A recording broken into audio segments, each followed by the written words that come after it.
Bismillahirrahmanirrahim.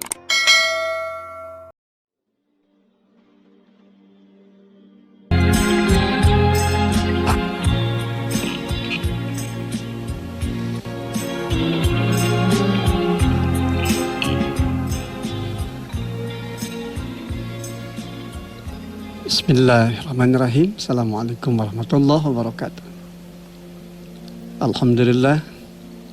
Alhamdulillahilladzi hadana li hadza wa ma kunna linahtadiya laula an hadanallah. Asyhadu an la ilaha illallah wahdahu la syarikalah wa asyhadu anna Muhammadan abduhu wa rasuluhu la nabiyya ba'da. Dengan rasa alhamdulillah kita panjatkan puji dan syukur kita kehadirat Allah Subhanahu wa taala di atas limpahan kenikmatan hidup yang kita nikmati hingga saat ini. Alhamdulillah, bersyukur hari ini hari Selasa tanggal 22 Februari 2021 Miladiah, bertepatan dengan tanggal 11 Rajab 1442 Hijrah. Di agenda pagi kita, Mbun Pagi, insyaallah saya ditemani Mas Wahyu. Insyaallah kita akan berbagi ilmu, berbagi pencerahan, menghadirkan kehidupan kita yang makin syarat dengan makna ibadah dan karya amal saleh. Sebuah titian kehidupan yang tentu saja akan senantiasa menghadirkan kemuliaan, keberkahan, bahkan ampunan insyaallah subhanahu wa ta'ala. Senantiasa kita kuatkan langkah kita dengan doa, sebab bagaimanapun bagi kita selaku seorang muslim yakin, sebagaimana apa yang senantiasa diungkapkan oleh baginda Rasulullah SAW, ad-doa silahul mu'min. Doa itu adalah senjata bagi hamba yang beriman. Apapun yang kita lewati, apapun yang terjadi, tentu senantiasa kita kuatkan dengan doa. Dan ini adalah bagian dari gambaran ketundukan kita, kepatuhan kita, ketaatan kita kepada Allah SWT. Pasrahnya jiwa kita akan segala keperkasaan, akan segala kekuasaan Allah SWT. Tidak ada seorang pun yang bisa menahan, tidak ada seorang pun yang bisa menolak, manakala ketetapan insya Allah SWT telah berlaku. Terkait juga dengan kondisi wabah, kondisi yang saat ini masih terjadi, tentu saja tidak ada harapan kita selain doa kita yang kokoh hanya kembali kepada Allah SWT. Allahumma inna na'udzubika minal barasi wal junun wal judam wa min sayil asqam. Ya Allah, sungguhnya kami berlindung kepadamu dari penyakit belang, dari penyakit gila, penyakit lepra, penyakit buruk lagi membahayakan. Bismillahilladzi la yadurru ma'asmihi syai'un fil ardi wala fis sama wa huwas samiul alim. Hasbunallah wa ni'mal wakil, ni'mal maula wa ni'man nasir. La ilaha illa anta subhanaka inni kuntu minadz zalimin. La haula wa la quwwata illa billah aliyil azim. Yang rasa di kesempatan pagi hari ini insyaallah tema kita 4 tanggung jawab ya seorang muslim pada pijakan agamanya. 4 tanggung jawab seorang muslim pada pijakan agamanya. Kalau kita bicara terkait dengan tanggung jawab, tentu saja itu akan menjadi bagian dari hal yang akan kita lewati di dalam perjalanan kehidupan kita. Dan tatkala kita melewatinya, tentu saja apa yang kita yakini, apa yang menjadi pondasi dalam kehidupan kita, tentu harus bisa menjadi pijakan kita, bisa dipertanggungjawabkan. Oleh karena itu sebuah tanggung jawab tentu akan meminta tanggung jawab di dalam kehidupan kita.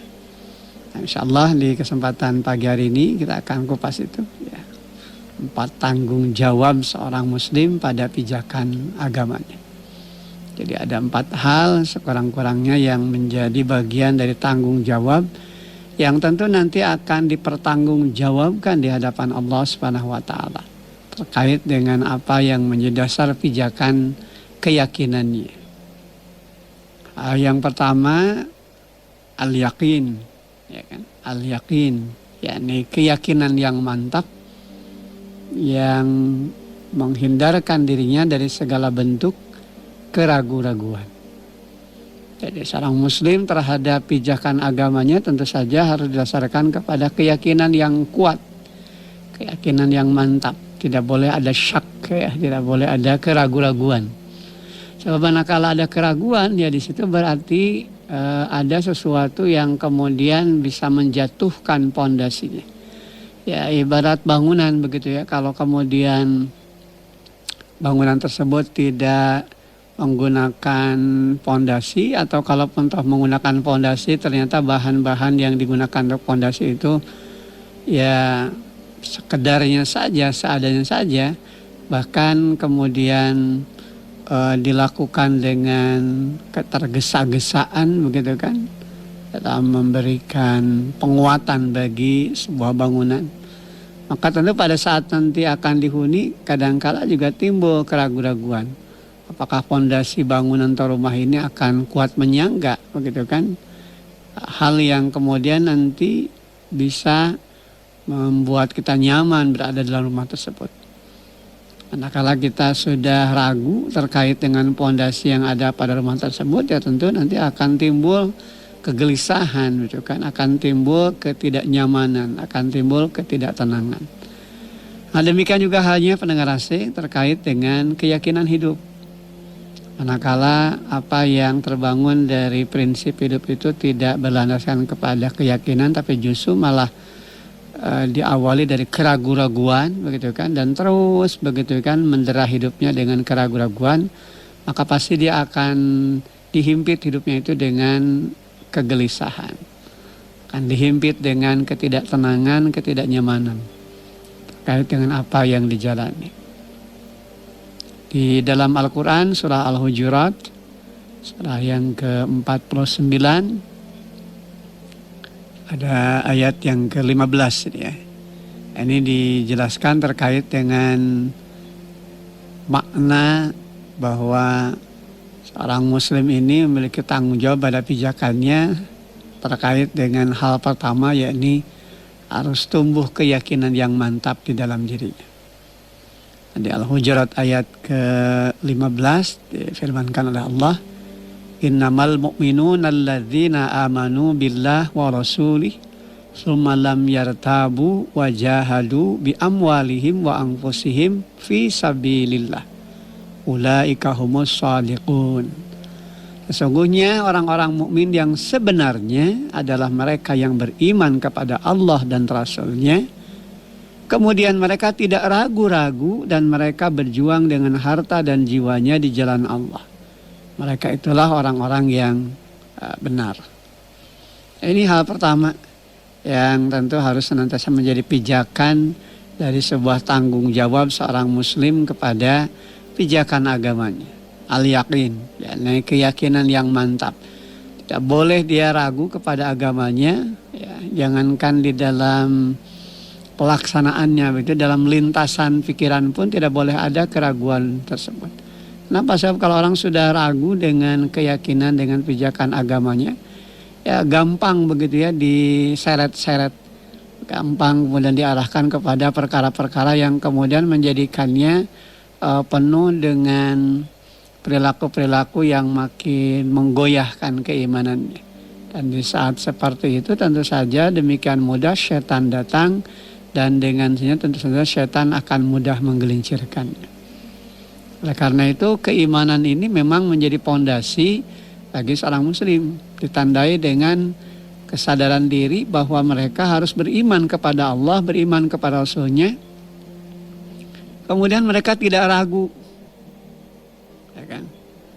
Jadi summalam yartabu. Jadi, kemudian mereka tidak ragu begitu kan? Tidak ragu dengan apa? Tidak ragu dengan apa yang menjadi dasar pijakannya kepada keyakinannya itu. Kalau orang sudah dihinggapi dengan keraguan-raguan, ya tentu saja dia akan mudah digelisahkan, mudah digelincirkan. Sehingga ya prinsip hidupnya itu cenderung kepada perkara-perkara yang menyenangkan saja. Mudah berubah begitu ya. Ketika dia melihat ini ada peluang, kesempatan untuk bisa berada pada posisi yang hebat, gitu kan, pada posisi yang jauh lebih baik. Jadi dia lebih rela mengorbankan prinsip dasar keyakinan hidupnya, ya kan. daripada dia harus hidup susah. Ya kan? Oleh karena itu di ayat ke-15 di surah Al-Hujurat ini dijelaskan siapa yang sebenarnya sempurna dengan keimanannya. Wah, sejatinya orang-orang mukmin yang sesungguhnya, orang-orang mukmin yang sebenarnya, ya kan, adalah mereka yang beriman kepada Allah dan beriman kepada Rasul-Nya. Beriman kepada Allah tentu dalam makna bagaimana meyakini semua sifat-sifat Allah dan membenarkan apa yang disampaikan oleh Rasul-Nya. Sifat-sifat Allah yang meliputi segala kehidupan. Sehingga tentu ini akan mengokohkan dirinya untuk tidak meminta kepada selain Allah. Nah, ini sebabnya kenapa di dalam soal Fatihah sering kita ungkapkan begitu ya. Dan ini menjadi dasar pijakan keyakinan kita kepada Allah. Iyyaka na'budu wa iyyaka nasta'in. Hanya kepadamu ya Allah kami beribadah, menyembah, mengabdi, dan hanya kepadamu semata kami memohon pertolongan. Ibadahnya tentu saja lurus, tegak, pada pijakannya, pada pokoknya, pada pondasinya hanya kepada Allah. Dan tatkala dia meminta pertolongan, dia juga minta pertolongan hanya kembali kepada Allah. Tidak ada istilah dia minta pertolongan kepada selain Allah. Tidak ada pijakan dalam hidupnya keraguan-raguan. Kalau ibadah itu total hanya kepada Allah, tidak akan meyakini hal-hal lain di luar keyakinan dirinya kepada Allah Subhanahu wa taala. Kenapa? Karena dia tidak akan mempertuhankan Tuhan-Tuhan yang lain, melainkan hanya Allah. Jadi tatkala dia ibadah ya lurus begitu ya pada pijakan keyakinannya itu. Sampai kemudian dia satu sisi percaya kepada Allah, di sisi lain percaya kepada perkara-perkara lain yang kemudian diperserikatkan dengan Allah. Yang tentu saja tidak selayaknya dan tidak ada yang layak diperserikatkan dengan perkara apapun dengan Allah Subhanahu wa taala. Kan juga beriman kepada Rasul-Nya. Artinya membenarkan begitu kan.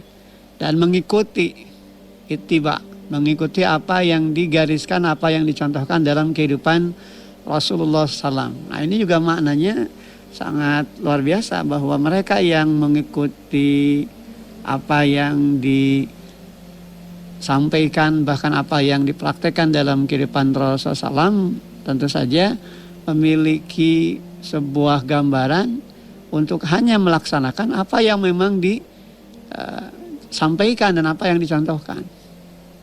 Jadi tidak kepo begitu ya. Jadi tidak, kalau kata istilah orang Sunda mau hanya nyahawanan. Jadi apa yang dilakukan Rasul ya diikuti, apa yang tidak ya ditinggalkan. Wa ma atakumur rasulu fakhuduhu wa ma nahakum anhu fantahu. Apa yang diperintahkan Rasul padamu ikuti dan apa yang dilarangnya ya tinggalkan gitu. Jadi dalam urusan ibadah itu jangan kemudian ikut-ikutan, jangan kemudian oh ini baik. Sebab dalam urusan ibadah itu bukan sekadar baik. Kembali kepada pijakan, ada dalilnya, nggak ada hujahnya, nggak ada perintah nggak. Jadi kalau ada perintah jalankan, kalau tidak ada ya jangan kemudian membuat aturan sendiri, gitu kan. Sebab bagaimanapun tentu ini akan bisa menimbulkan masalah, gitu ya. Jadi jangan sampai kemudian karena mengejar progres, ya progres terkait dengan ini kan pahalanya sekian. Nah ini kalau kemudian sudah seperti itu tentu harus diluruskan begitu ya. Sebab dalam urusan ibadah itu kalaupun toh kita juga mencari pahala ya tidak salah. Tapi kalau kemudian itu kemudian menjadi hal yang utama sampai kemudian timbul keraguan-raguan apakah Allah ini akan memberikan balasan kepada saya dengan setimpal dengan kebaikan yang sama enggak. Ini kan berarti ada keraguan. Ya, yakinkan saja kepada Allah bahwa Allah SWT tentu akan mengapresiasi, betul kan, akan memberikan penghargaan atas apa yang kita lakukan dari setiap nilai kebaikan yang tentu saja disandarkan kembali kepada dalil, kepada hujah, ya, ada perintah. Ya, apalagi kalau kemudian kita menyatakan ini beriman kepada Rasulnya. Sebab yang namanya percaya itu kan ini titik awal paling dasar ya pendengar terkait dengan iman. Jadi secara bahasa kan iman itu percaya, tapi dalam kaitan istilah dalam kaitan kaidah, tentu saja atasdiqu bima ja'a bihin Nabi sallallahu alaihi wasallam, membenarkan semua apa yang dibawa oleh Nabi Muhammad sallallahu alaihi wasallam. Jadi hanya membenarkan saja apa yang dibawanya, apa yang dipraktekannya. Selain itu tentu ditinggalkannya. Kenapa ya? Itu tadi kembali kepada dasar pijakan. Bahkan Al-Quran yang menyatakan hal itu. Wa ma atakumur rasulu fakhuduhu wa ma nahakum anhu fantahu. Apa yang diperintahkan Rasul padamu ikuti, dan apa yang dilarangnya tentu saja tinggalkan. Nah inilah poin pertama, bagaimana seorang muslim harus memiliki dasar pijakan keyakinan yang kokoh.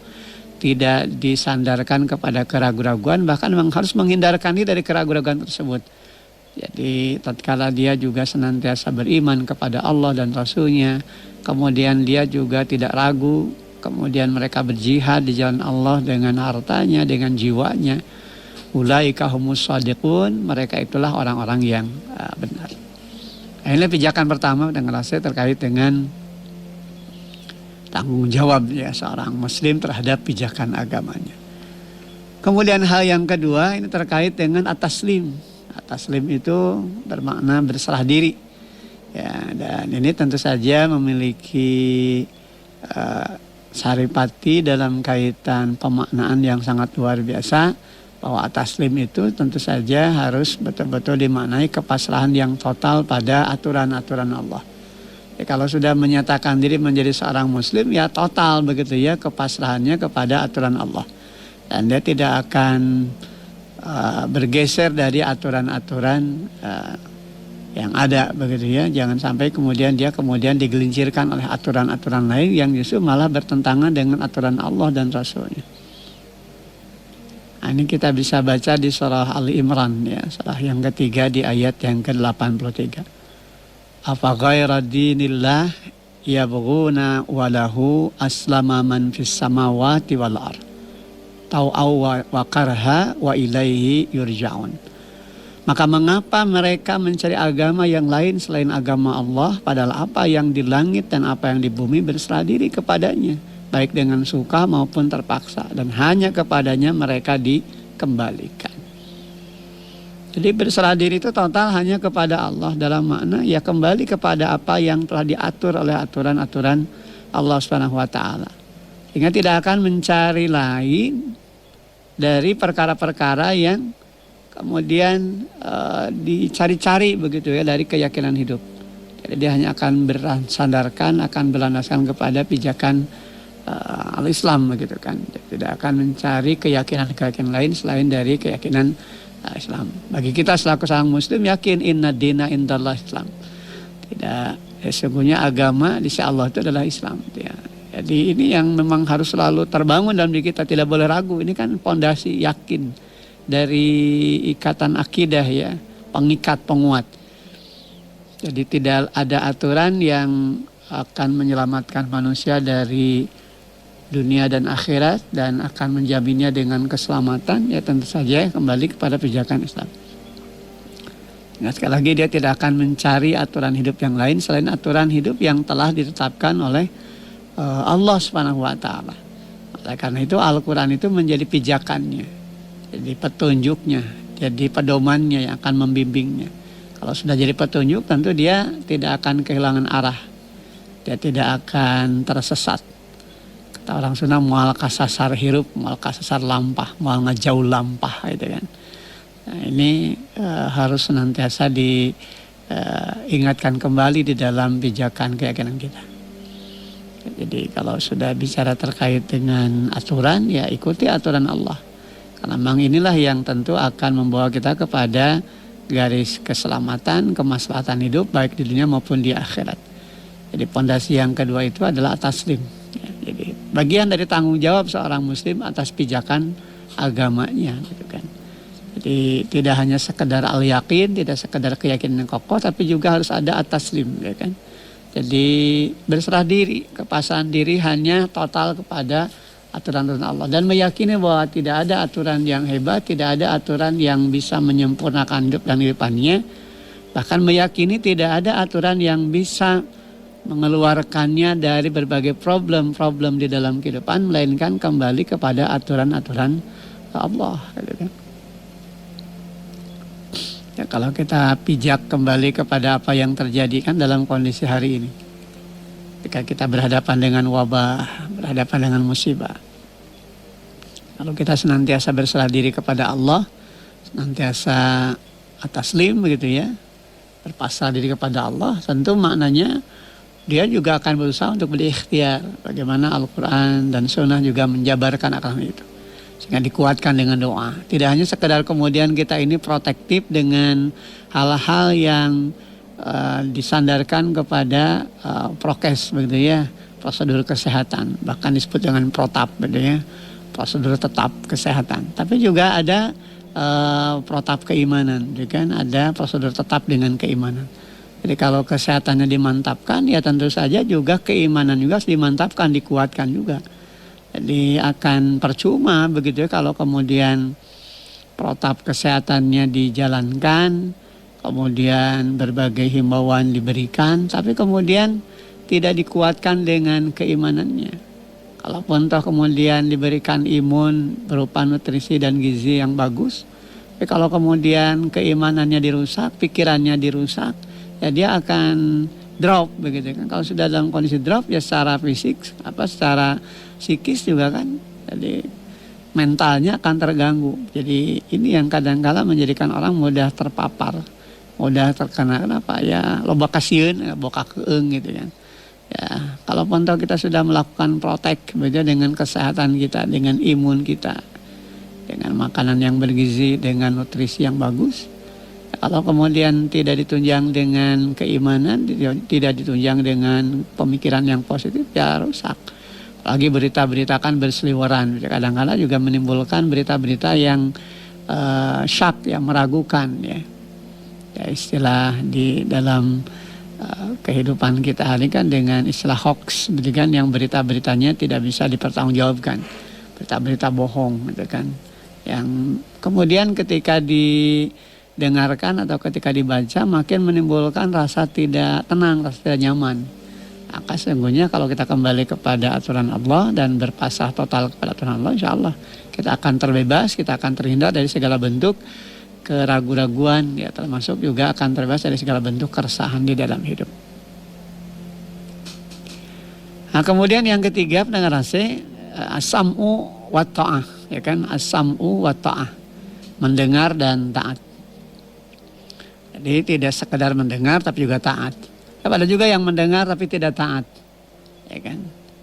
Ada yang disebut dengan sami'na wa ata'na, ada juga sami'na wa asayna. Ini di Surah Al-Baqarah kan ada ya, jadi sami'na wa ata'na, kami dengar dan kami taat. Tapi ada sami'na wa asayna, kami dengar dan kami lalaikan itu kan. Jadi dicuekin gitu kan. Nah, ini yang tidak selayaknya gitu ya dimiliki oleh seorang muslim. Yang harus dimiliki itu adalah as-sam'u wa ta'ah, ya sami'na wa ata'na, dengar dan taat. Kami dengar dan kami taat gitu kan. Lalu kita bisa lihat di dalam surah An-Nur ya, di ayat yang ke-51. Innama kana qaulal mu'minin idza du'u ila Allah wa rasulih liyahkuma bainahum ayyaqulu sami'na wa ata'na wa ulaika humul muflihun.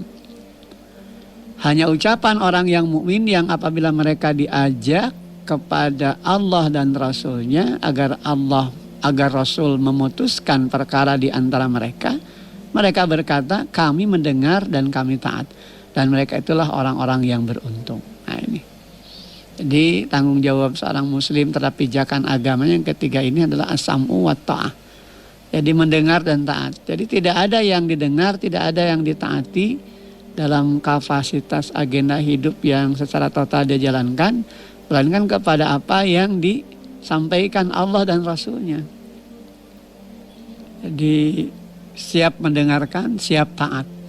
Jangan sampai mendengarkan tapi tidak taat. Ada dalam kehidupan kita orang mendengarkan tapi kemudian tidak taat. Bahkan ketika mendengarkan itu ya untuk ngeyel saja gitu kan, untuk mengolok-olok pada ya.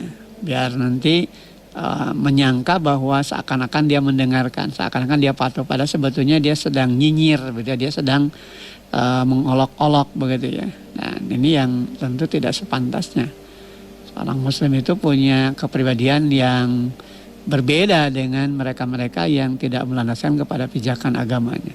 Jadi dia betul-betul ketika mendengarkan nasihat, ketika mendengarkan teguran sekalipun, bahkan kritikan tajam sekalipun, sepanjang itu adalah untuk kebenaran dan dia paham itu adalah nilai kebenaran, ya dia akan dengarkan. Dan kemudian dia akan taati itu. Jadi cepat mengubah karakter hidup yang salah itu kepada kebaikan. Ketika dia mendapatkan informasi, ketika dia mendapatkan nasihat, bahkan ketika ditegur sekalipun, bahkan dikritik tajam sekalipun, betul kan? Kalau memang tahu itu adalah untuk kebaikan, untuk kebenaran, ya dia merubah itu. Jadi tidak ngeyel begitu ya. Jadi tidak terus-menerus larut di dalam perilaku-perilaku yang justru menyeretnya pada perilaku dosa, kejahatan dan kemaksiatan. Bagaimana dia belajar untuk terus taat. Dan kemudian juga tentu saja ditandai ketika dia siap mendengarkan. Jadi, konsep mendengar, konsep taat itu dua hal yang tidak bisa dipisahkan gitu kan, antara mur dan baud gitu ya. Jadi kata orang sudah menyekrup ya. Jadi, kalau dia sudah mendengarkan gitu ya, maka dia siap taat. Terlebih ketika apa yang didengarkan itu adalah perkara-perkara yang hak gitu ya. Ketika apa yang didengarkan itu dari perkara-perkara yang batil, dia dengarkan, dia taat apa untuk meninggalkan yang menghindarkannya. Jangan ada istilah kagok berontok ya atau Sunda itu. Jadi apa ya, adalah tanggung kalau sudah melakukan ya. Ini kan yang harus dihindarkan, jangan sampai ada istilah terlanjur basah. Kalau memang salah ya lakukan perbaikan, kemudian tarik begitu ya, dan jangan kemudian terjebak lagi di dalam kesalahan yang sama. Nah, kemudian yang terakhir pendengar AC, yang keempat ya, jadi tanggung jawab seorang muslim atas pijakan agamanya itu ditandai dengan dasar pijakan ittibaul manhaj ya, ittibaul manhaj. Jadi mengikuti sistem ya, aturan. Jadi dia taati aturan itu, dia ikuti sistem itu. Kenapa? Sebab sistem itu kan satu kesatuan utuh yang antara satu bagian dengan bagian lain itu tidak bisa dipisah-pisahkan. Nah, oleh karena itu tentu saja ini juga akan memberikan kepadanya kemantapan hati begitu ya, untuk senantiasa berada di dalam jalan hidup yang programnya jelas gitu kan. Ya, programnya kepada siapa? Ya kembali kepada Allah dan Rasulnya. Nah, ini kan di surah Al-Jasiyah ya, surah yang ke-45 di ayat yang ke-18 dinyatakan oleh Allah, "Tsumma ja'alnaka 'ala syari'atin minal amr. Fattabi'ha wa la tattabi' ahwa alladzina la ya'lamun." Kemudian kami jadikan engkau mengikuti syariah dari agama itu, maka itulah syariat itu, dan janganlah engkau ikuti keinginan orang-orang yang tidak mengetahui. Jadi al-Islam itu manhaj ya, program. Dan apa yang ada di dalam ajarannya itu adalah bagian dari sebuah sistem hidup yang harus kita ikuti, yang harus kita jalankan, dan betul-betul kita landaskan itu semua kepada pijakan yang memang total kembali kepada Allah Subhanahu wa taala. Nah, pendengar AC, itulah 4 hal terkait dengan tanggung jawab seorang muslim terhadap pijakan agamanya. Ya, yang pertama al-yakin, keyakinan yang mantap, yang tentu akan menghindarkan dirinya dari segala bentuk keraguan. Yang kedua at-taslim, berserah diri dalam makna bagaimana dia berpasrah diri secara total kembali kepada aturan-aturan Allah Subhanahu wa taala. Kemudian yang ketiga as-sam'u wa ta'ah. Jadi siap mendengar dan taat. Dan kemudian yang terakhir ittiba'ul manhaj. Jadi mengikuti sistem, mengikuti aturan. Karena memang Islam ini sebagai aturan dan sebagai sistem, yang antara satu bagian dengan bagian lain itu saling melengkapi, saling menguatkan. Sehingga kalau kita bicara tentang Islam, ya tentu saja di dalamnya bicara tentang iman, bicara tentang ihsan, bicara tentang kaitan yang langsung